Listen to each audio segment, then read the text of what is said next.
So when we talk about the chakras, we often talk about how to tell if you have an imbalance. You know, whether you're experiencing a deficiency of any particular chakra energy, or if you're experiencing an excessive amount. And there's often a lot of teachings, and myself included, around, how to balance your chakras so that you feel better. But like any physical balancing pose, it's more a process of balancing versus, coming into balance or being balanced.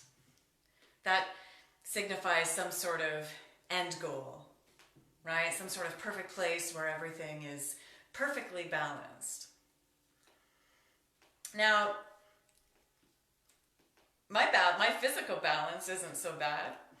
I can be pretty still and steady. Yet even in that stillness, there's still the tiniest bit of movement. Even when I become really still in my balancing pose, tree pose,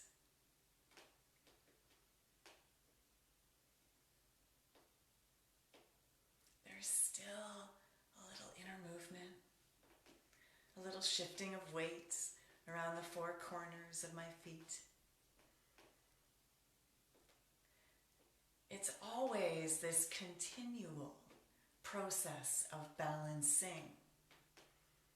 It doesn't really end. And I believe that's a kinder way to think of this balance of your chakras. To think of it as balancing.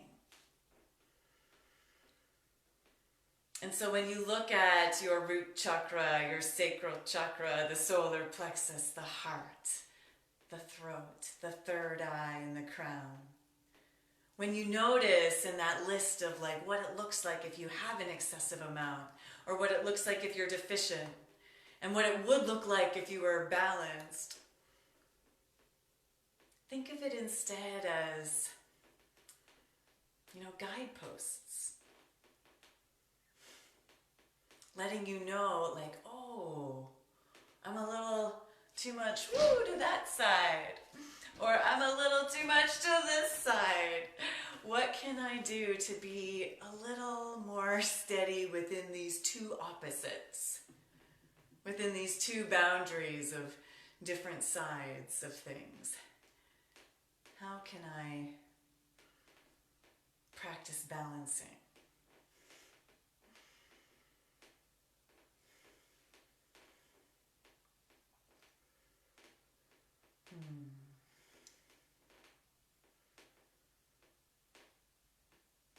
And I'm curious to know for you how that affects the way you practice, how that affects the way you read information about the chakras. When you think of it merely as being this set of tools for a process versus a have-to end destination, what does that do for you? Thank you so much for tuning in.